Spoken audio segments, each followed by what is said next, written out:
رومی سلطنت انسانی تاریخ کی سب سے طاقتور اور وسیع سلطنتوں میں سے ایک تھی، جس نے کئی صدیوں تک یورپ، ایشیا اور افریقہ کے وسیع علاقوں پر حکمرانی کی۔ آج کی ویڈیو میں ہم رومی سلطنت کے عروج و زوال کا تفصیلی جائزہ لینے کی کوشش کریں گے۔ رومی تہذیب کا آغاز 753 قبل مسیح میں ہوا، جب رومی بادشاہت قائم ہوئی۔ 509 قبل مسیح میں رومی جمہوریہ کا آغاز ہوا، جس میں سینٹ اور عوامی نمائندوں کا نظام رائج ہوا۔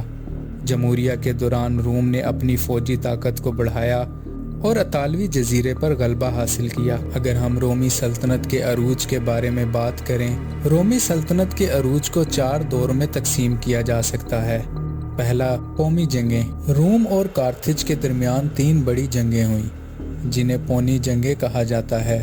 ان جنگوں میں کارتھج کی شکست کے بعد روم بحیرہ روم کا سب سے طاقتور ملک بن گیا۔ جولیس سیزر نے رومی جمہوریہ کو ختم کر کے اقتدار اپنے ہاتھ میں لیا، تاہم اس کے قتل کے بعد روم میں خانہ جنگی شروع ہو گئی۔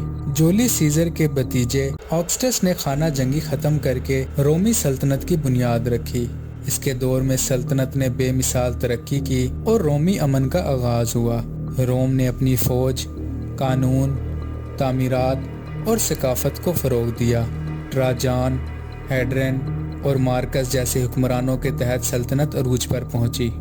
اگر رومی سلطنت کی زوال کے بارے میں بات کریں تو سلطنت کے آخری ادوار میں بدعنوانی بڑھ گئی اور معیشت زوال پذیر ہونے لگی۔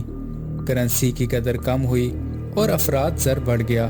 ہند، وندال اور گوتھ جیسے قبائل نے رومی سلطنت پر مسلسل حملے کیے، جس سے فوجی طاقت کمزور ہو گئی۔ اس وقت کے شہنشاہ نے سلطنت کو مشرقی اور مغربی حصوں میں تقسیم کر دیا۔ مشرقی حصہ، جو کہ بازنطینی سلطنت ہے، وہ زندہ رہا، جبکہ مغربی حصہ مسلسل حملوں کا شکار ہو گیا۔ 476 میں جرمن جرنیل نے آخری رومی شہنشاہ مولس آگسٹس کو معزول کر دیا، جس کے ساتھ ہی مغربی رومی سلطنت کا بھی خاتمہ ہو گیا۔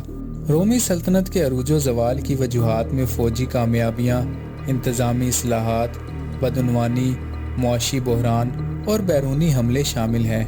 اگرچہ مغربی روم ختم ہو گیا، لیکن اس کے قوانین، ثقافت اور اثرات آج بھی دنیا پر موجود ہیں۔